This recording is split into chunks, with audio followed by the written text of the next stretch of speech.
প্রথম দিনই আমরা চলে গেছিলাম সুইজারল্যান্ডের ক্যাপিটাল বার্ন এক্সপ্লোর করতে। এই ট্রামে করেই আমরা চলে গেছিলাম ব্যাসেল বার্নহফ। এখানে রেলওয়ে স্টেশনগুলোকে বার্নহফ বলে। এরপর আমরা প্ল্যাটফর্মে গিয়ে বার্নের ট্রেনের জন্য ওয়েট করছি। হোটেল থেকে বার্নের জন্য আছে ডিরেক্ট ট্রেন, আর ঘন্টাখানেক মতো সময় লেগেছিল বার্ন পৌঁছাতে। বার্ন স্টেশন থেকে কিন্তু 15 মিনিট হাঁটলেই পৌঁছে যাওয়া যায় বার্ন ওল্ড টাউন। হাঁটতে না ইচ্ছা করলে বাস বা ট্রামও আছে, কিন্তু আমরা হেঁটেই চলে গেছিলাম। বার্ন ওল্ড টাউন কিন্তু ইউনেস্কো ওয়ার্ল্ড হেরিটেজ সাইট। এই জায়গাটাকে বলে বুন্দেসপ্লাস। সামনে যেটা দেখছো এটা হচ্ছে পার্লিয়ামেন্ট।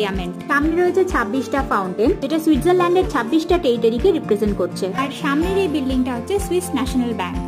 এখানে আর্কিটেকচার কিন্তু ভীষণ সুন্দর। এরপর আমরা চলে গেছিলাম আইনস্টাইনস হাউস। আমাদের পৌঁছাতে পৌঁছাতে সেটা হয়ে গেছিল বন্ধ, তাই এই সুন্দর সুভিনিয়ার শপের সামনে দাঁড়িয়ে ছবি তুলে আমরা চলে গেছিলাম ক্লক টাওয়ার। তারপর দেখে নিয়েছিলাম burn Munster, tallest cathedral in Switzerland. এই প্রত্যেকটা স্পটই কিন্তু একদমই কাছাকাছি, পায়ে হেঁটেই বার্ন এক্সপ্লোর করা যায়। তারপর এখান থেকে চলে গেছিলাম ট্রামে করে স্টেশন, তারপর ট্রেন ধরে ব্যাসেলের হোটেল।